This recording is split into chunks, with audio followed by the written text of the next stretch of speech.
broadcast is an alternative video game programme. Viewers should prepare themselves for games-related jokes, nonsense and general hijinks.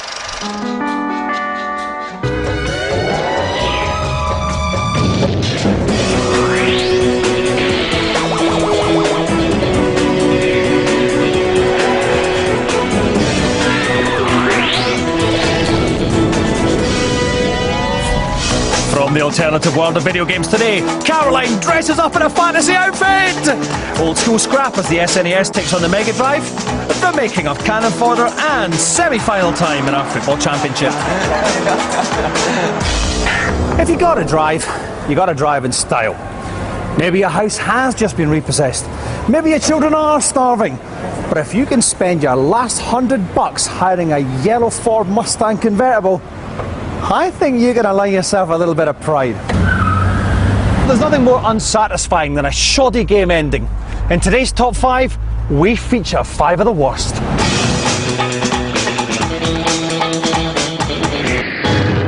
At number 5, it's Pro Evolution Soccer 3. If England did score some crackers, if they did keep the red cards to a minimum, and if they did survive the penalty shootout, the cup-winning celebrations would be awesome. So why does Pro throw the dullest party ever? The team waddles up with the excitement of dole queue attendees to collect cheap, tacky medals from 2 blokes who've never played football in their lives. And when they do finally go into raptures, they burst into your dad's wedding dance. I'm sorry, but we want more. Where's the 3 AM debauchery with page 3 models? Where's the roasting? Where's our footballing dream? At number 4, it's Medal of Honor Rising Sun. After slaughtering hundreds of enemy soldiers in some godforsaken Pacific hellhole, you'd be forgiven for expecting a smidgen of recognition, maybe even a Medal of Honor or 2. Well, the only people getting slapped on the back are EA's programming geeks, who quite literally take all the credit. So thanks a bunch, Rebecca, Crazy Kyle, Steve and all the rest of yous. You are the real heroes. We'll be back later to reveal what's 3 and 2 in our top 5 worst game endings.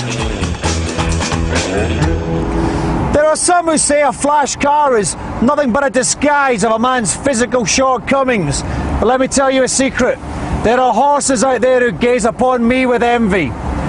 More secrets revealed now in today's Behind the Game.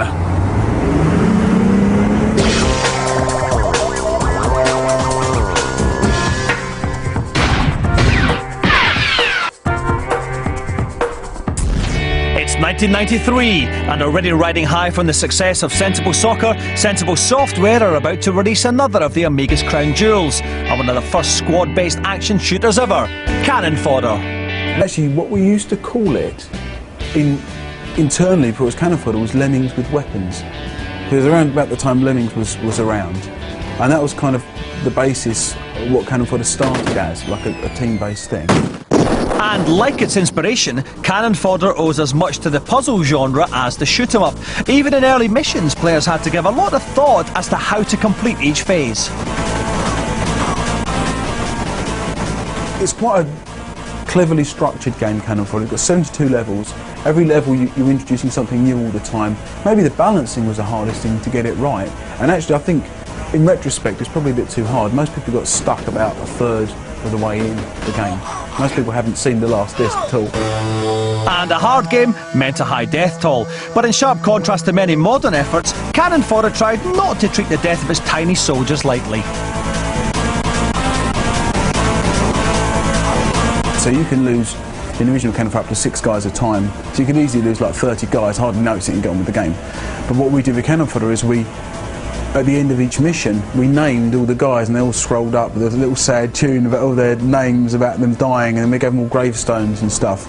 So we kind of tried to show the difference between the glory of the guys getting promoted and their medals going up and the ranks going up and the guys dying, and how easy and expendable people are and more. It was kind of like a laugh. We had a bit of a serious thing kicking around there, which I think some people got.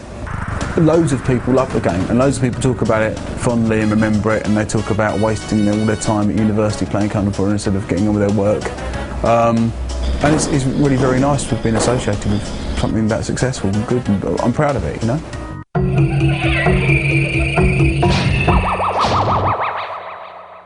We scoured toured the Premiership and the Championship in search of the best Pro Evolution players to stage the world's first virtual football competition. 8 pros have to compete through group rounds and knockout stages until one of them has earned the right to be crowned the When Games Attack Football Champion. Okay, so we already know how the groups finished. Now we know he's in the semi-final, but I thought we'd put up the tables again in case Stephen Bywater's mates are watching. Look, he got 0! 2 thumbs up today because it's the second semi-final of our When Games Attack Football Challenge. I've got Watford, Scott Fitzgerald, QPR's Martin Rowlands, and anybody's if they'll pay, Dominic Diamond here. Right, Scott, let's talk to you first of all. You weren't that good in the group stages. Well, no, what I mean is that I think you only scored 2 goals. You were unbeaten, but that was 2 draws and a win. I think scraped through, or do you feel I'm doing you a disservice there? Yeah, I feel maybe a bit of disservice there. I kind of took my foot off the pedal on the last group game, you know. Yeah. I didn't want any niggling injuries or anything like that, you know, before the semi-final. So what are you bringing to this semi-final then? As far as the viewers are concerned, what would they hope to see? Hopefully a bit of flair and a bit of skill, you know, from the Italians. Martin Rowlands, I think the undisputed star of the tournament so far. I think you started off easily, you played your way into the tournament, and that last game where you slotted 3 in against Pretty Boy. Yeah, I started slowly, but pushed on there. First game was a bit dodgy, but pushed on now, and hopefully I can get another win and get in the final now. What kind of tactics are we going to see? Gung-ho, or are you going to sit and let him take the game to you and wait? And I'll be playing the same tactics as I've been playing, just aggressive style football. for the second semi-final, let's find out what happens after the break. Before we go, there's just time to see what's made the 3 and 2 spots of the worst game endings of all time. At 3, it's Quake 2. The ending to this otherwise quality first-person shooter is drowning in lazy tar cliches. Let's count them. Number 1, Space Marine runs through corridors of spaceship on a countdown to destruction and gets in last remaining life pod. Number 2, life pod is jettisoned into space, conveniently outrunning the massive explosion. Number 3, the life pod heads towards rubbish-looking planet. Number 4, life pod crash lands on aforementioned rubbish-looking planet. Audience tension rises as they fear he's dead until hand thrusting through wreckage towards sky makes it 5. At number 2, it's Devil May Cry. Now this ending could have made video game history by having the main character's copy. Despite slaying the evil beast Mudus, Dante and Trish know they'll never escape the crumbling sewer alive. Trish. But then comes the biggest cop-out of all time. In a Deus Ex Machina that would make Euripides blush, a biplane miraculously appears from nowhere, allowing our 2 heroes to safely fly away into the Hollywood sunset. Ah, it makes you sick. We'll be back in part 2 to reveal the worst video game ending ever.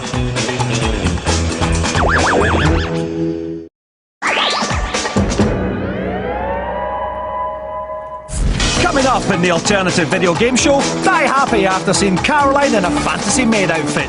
Classic consoles go head to head, and we've got the worst ending in video game history. But first, it's over to Stevie Morgan in the commentary box for our second Football Challenge semi-final. Thanks, Dominic. It's raining, but I'm up here in my commentary position wearing a Macintosh and nothing else. It's Italy versus Portugal for the right to be in the final, and it's Portugal on the attack, and they've hit the post! Martin Rowland knows he came very close there to drawing first blood, but now it's Italy on the attack. What a goal! That was a piece of art. That was a sculpture named Get In, and that is my tip to win this year's Turner Prize. His foot is a chisel, the goal is a piece of marble. It's 1-0 to Italy, and just look at them go again. They want another. They know they have to do everything they can to silence this Portuguese side, who promise so very much under the guiding hand of Martin Rowland. And just look at him there. Is it an equaliser? No! But just how calm are the Italian defence? Very laissez-faire. which is French for really couldn't give a damn. As the Italians get the second half underway, I wonder if Martin Rowland can sense his dreams of virtual football glory ebbing away, and that could be the goal that seals his fate, and indeed Portugal's demise in this competition. A wonderfully taken goal there. It's Italy 2, Portugal 0, but that's worth taking another look at. Glorious stuff.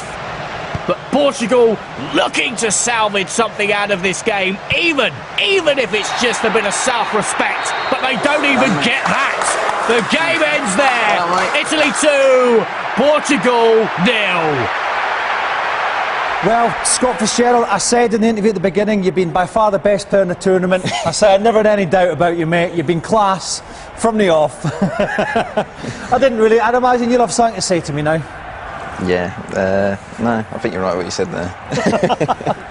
No, that was good. I have to say, for me, that was an upset, that game.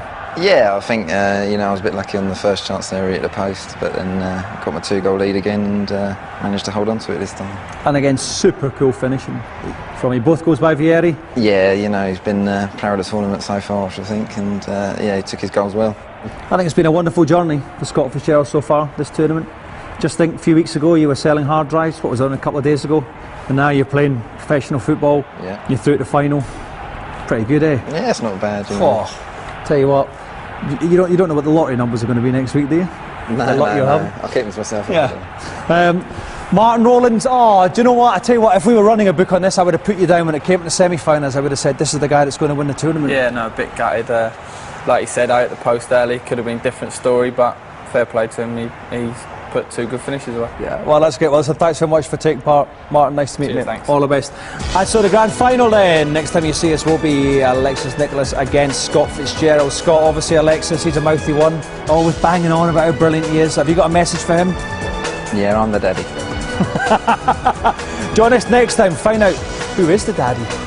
One says black, the other says white. One says left, the other says right. They say never can really Xbox PlayStation people need sleep. Time to cook their fuse to bed as pretty as Yes, viewers, it's time for another head-to-head. 2 more games, duking it out to find out which one is... Excuse me.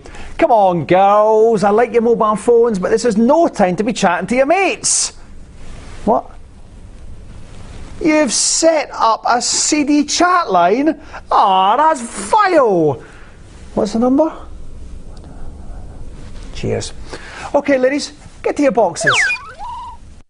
It's a little bit different today because we're featuring old school consoles. Cuddly's opted for the sleek dark beauty of the Sega Mega Drive. Queenie goes for its big rival, the Super Nintendo, although some people did call it the SNES, but they were morons. Round 1. Gameplay. With games like Super Mario World and Super Tennis, the Super Nintendo required a certain level of skill and dedication from the player. As such, the SNES playing experience was best appreciated by the more hardcore gamer. The Sega Mega Drive stood for one thing: fun. The genius of Streets of Rage and the frantic mayhem of Road Rash appealed to gamers' love for an uncomplicated but exciting experience. But which retro console did you prefer to play?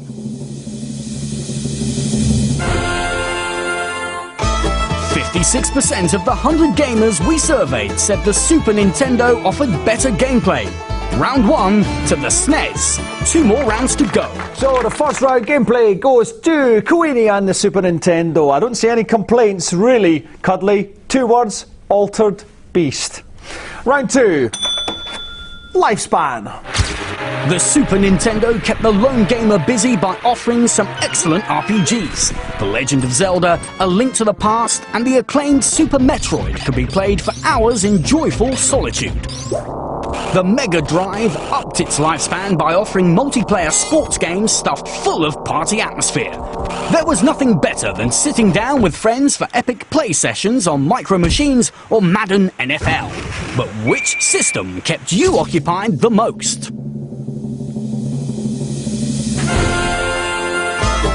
53% of those surveyed said the Sega Mega Drive had the better lifespan. The Mega Drive draws even in the second round. One more round to go. So Cuddly and the Mega Drive pull one back there on the lifespan front. Not really surprising, Queenie, because the Super Nintendo only had about 3 games. Okay, round 3, the deciding round. Whoever loses this one gets the forfeit. Round 3. Graphics. The Super Nintendo had visual effects which seemed to push it beyond its 16-bit barrier. Mode 7 simulated a 3D effect with normal sprites, and the Super FX upgrade chip even generated polygons. The Mega Drive may have stuck to 2D animation, but fans might say that was no bad thing. The conversion of Earthworm Jim was graphically superior to the SNES version, and the colour, imagination and speed of the Sonic games are still admired today. But which console did you think featured better looking games?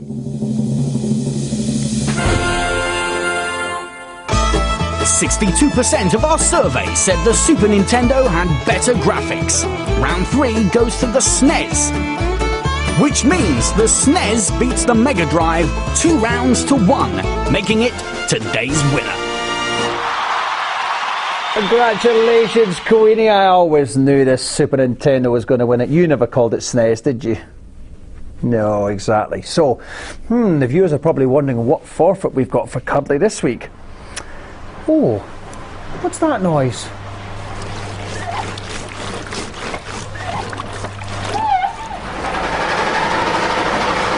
It's all good, clean fun.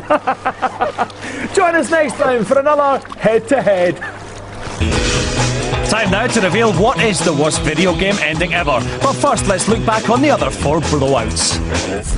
At number 5, Sip from the Poison Chalice in Pro Evolution Soccer 3. At 4, Credit Robbing in Medal of Honor Rising Sun. At 3, Cliched Rubbish in Quake 2. And Devil May Cry copping out at number 2. But the number 1 worst video game ending ever is Resident Evil. Now, admittedly, this only applies if you play as Jill, but those that did quickly appreciated that Miss Valentine was a true beacon of feminism. She's the one killing all the zombies, she's the one destroying the tyrant, and she's the one who risks her life rescuing Chris Redfield, who, I have to say, despite acting tough, manages to get himself stupidly locked up, while Jill takes on the worst that the game has to throw at you. So what do we see in her triumphant cutscene? Jill cuddling up to the bloke she's just saved like a little girl, while he acts like a big man. We know the truth. The Japanese delicacy of raw pufferfish can kill within seconds. If only I'd known that before I hosted that dinner for the Japanese Interior Ministry. Still, every cloud has a silver lining, and my subsequent extradition is Caroline Flack's gain.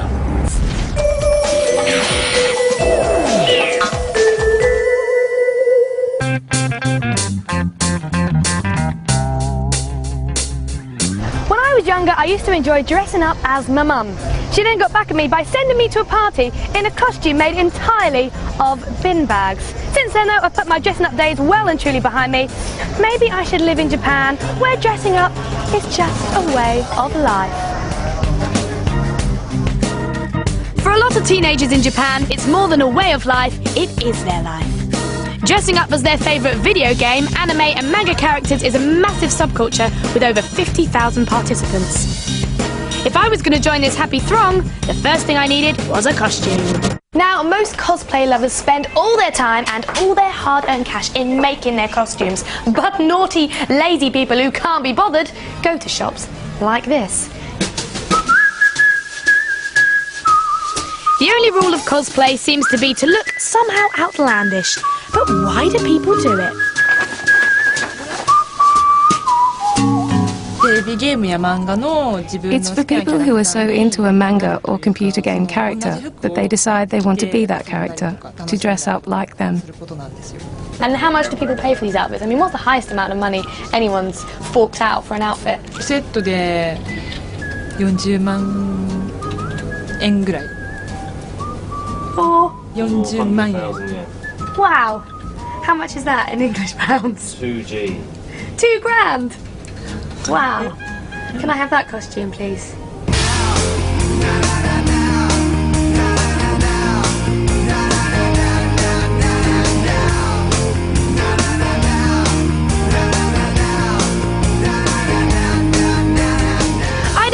this is my final costume. A bit of a cosplay favourite from the weird PS2 dating game, Be a Carrot.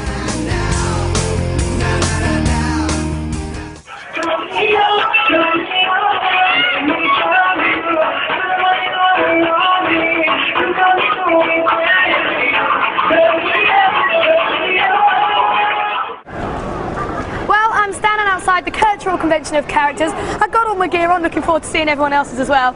Went out last night though, feeling a bit rough, don't really know what to expect, and I'm worried about three things. One, am I going to be the only one who's dressed up? Two, am I going to be sick? And three, am I going to bump into anyone who was in that bar last night? Other than that, I'm fine. Let's go. C3 was your classic Japanese convention, a celebration of every hobby known to man. Before I went to meet my fellow cosplayers, I had a look around.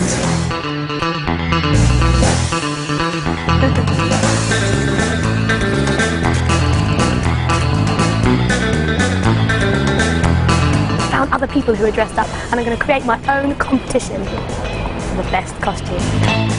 As a prize, I'd selected this little chap, an example of our own form of British cosplay.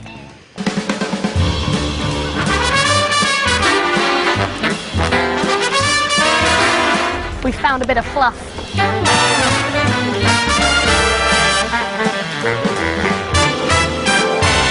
Now I know I look weird, I look a bit wrong, at least I'm not behaving weird. All these men here are queuing up to take pictures of this little girl here. If that happened in England, they'd be arrested.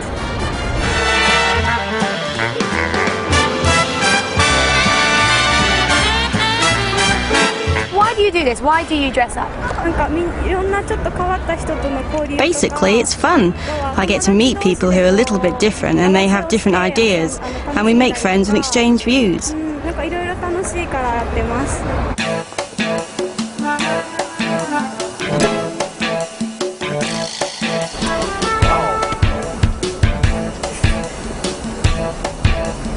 You've won my best costume competition and you're going to win an English guard. Oh, thank you.